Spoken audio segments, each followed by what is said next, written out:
warahmatullahi wabarakatuh. Alhamdulillahirabbil alamin. Wa bihi nasta'in wa ala umuri dunya waddin.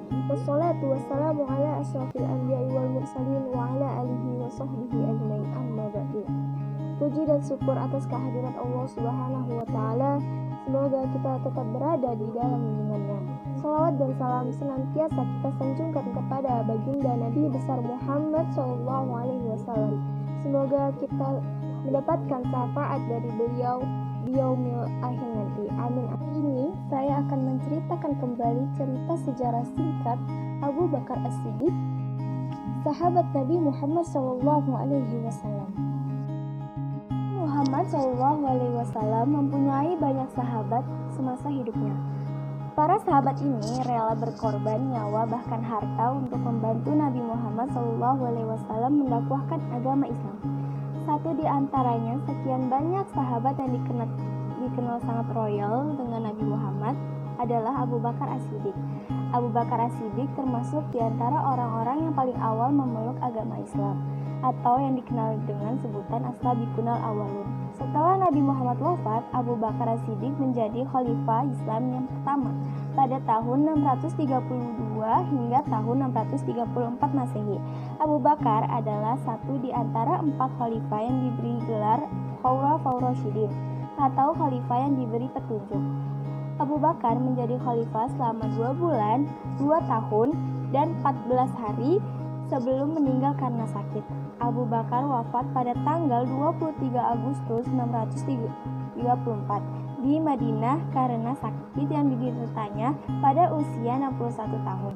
Abu Bakar dimakamkan di rumah putrinya Aisyah di dekat Masjid Nabawi di samping makam Nabi. Nama lengkap Abu Bakar adalah Abdullah bin Utsman bin Amir bin Amru bin Ka'ab bin Sa'ad bin Tayyim bin Murrah bin Ka'ab bin Lu'ay bin Walid bin Quraisy. Bertemu nasabnya dengan Nabi pada kakeknya Murrah bin Ka'ab bin Lu'ay, dan ibu dari Abu Bakar adalah Ummu al-Khair Salma binti Syakh bin Amir bin Ka'ab bin Sa'ad bin Taim, yang berarti ayah dan ibunya sama-sama dari kabilah Bani Taim.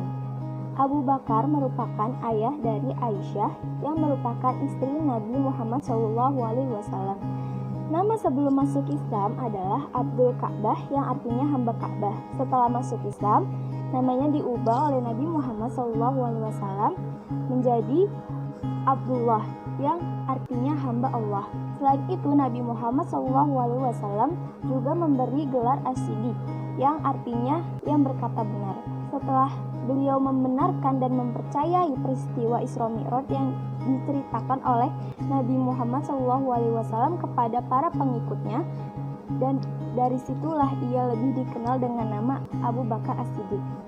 Abu Bakar As-Siddiq merupakan keturunan Bani Taim, subsuku bangsa Quraisy.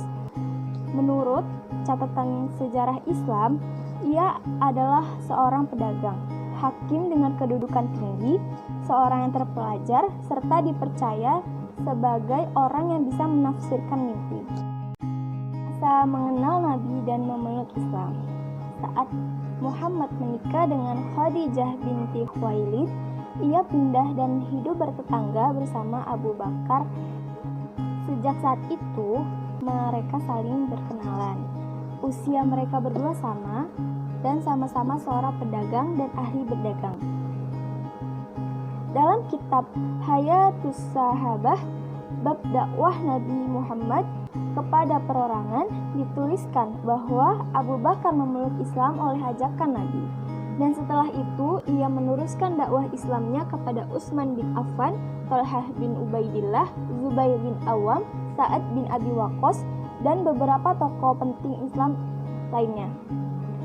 Namun istri beliau, Qutailah binti Abdul Uzza, dan anaknya Abdurrahman bin Abu Bakar tidak mau memeluk agama Islam, sehingga Abu Bakar menceraikannya dan berpisah dengan anaknya. Tetapi istri yang lainnya, Ummu Ruman, menjadi muslimah.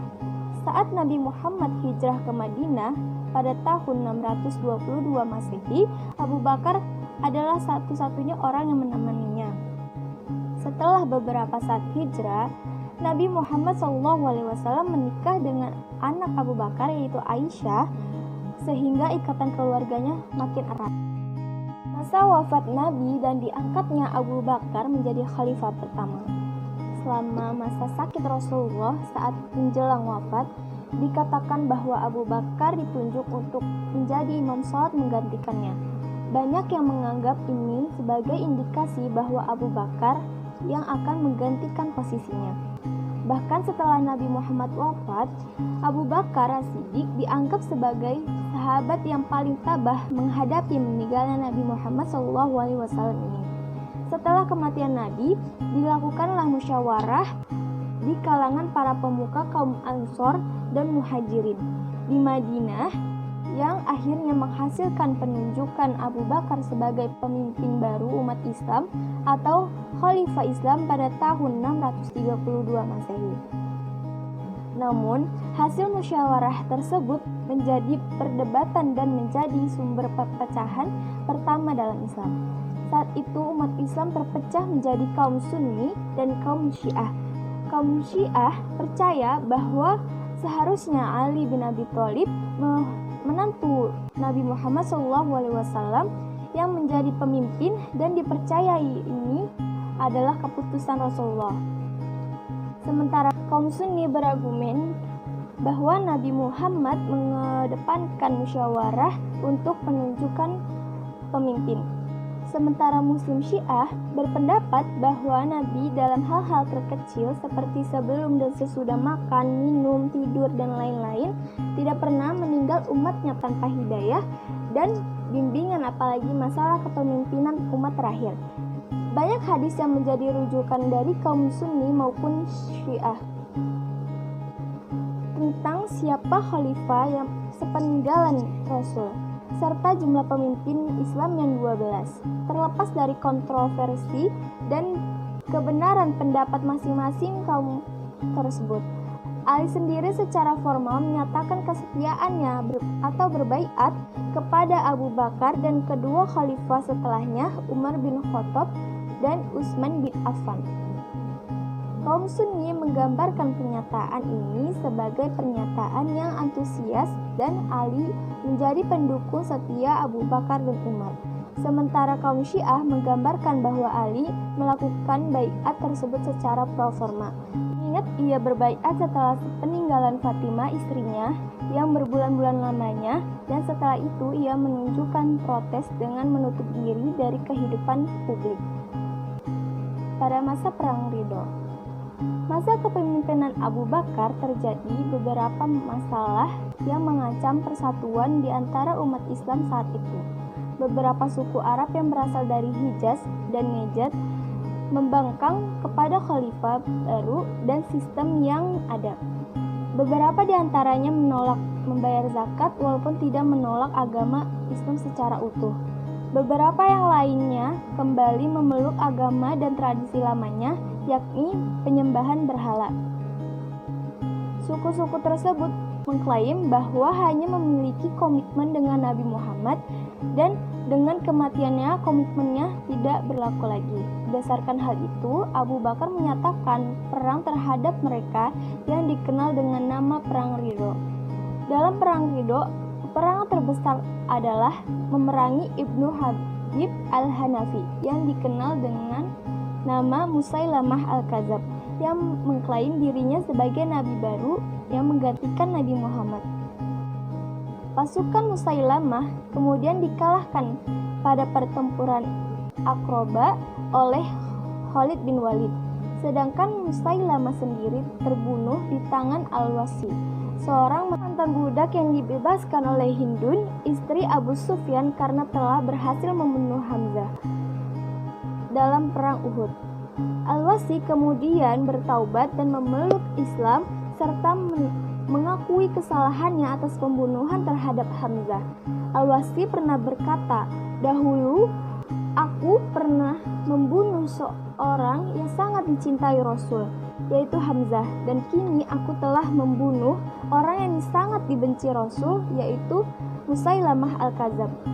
Selama 2 tahun masa kepemimpinan Abu Bakar, masyarakat Arab di bawah Islam mengalami kemajuan pesat dalam bidang sosial, budaya, dan penegakan hukum. Selama masa kepemimpinannya, Abu Bakar berhasil memperluas daerah kekuasaan Islam ke Persia, sebagian Jazirah Arab, hingga menaklukkan sebagian daerah Kekaisaran Bizantium. Ekspedisi ke utara. Setelah masalah dalam negeri, barulah Abu Bakar mengirim kekuatan ke luar Arabia. Khalid bin Walid dikirim ke Irak dan dapat menguasai wilayah Al-Hira pada tahun 634 Masehi.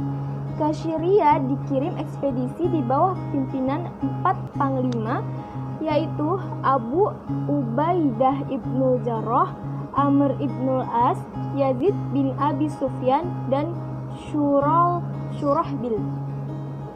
Sebelum pasukan dipimpin oleh Utsman bin Zaid yang masih berusia 18 tahun, untuk memperkuat tentara ini, Khalid bin Walid diperintahkan meninggalkan Irak dan melalui gurun pasir yang jarang dijalani. Ia sampai ke Syria. Abu Bakar memerintahkan para jenderal Islam melawan Kekaisaran Bizantium dan Kekaisaran Sasanid. Khalid bin Walid menaklukkan Irak dengan mudah, sementara ekspedisi ke Syria juga meraih sukses. Penyusunan kitab suci Al-Quran. Abu Bakar juga berperan dalam pelestarian teks-teks tertulis Al-Quran. Setelah kemenangan yang sangat sulit melawan Musailamah Al-Kadzab dalam Perang Ridho, banyak para penghafal Al-Quran yang ikut tewas dalam pertempuran. Umar kemudian meminta Abu Bakar untuk mengumpulkan koleksi dari Al-Quran.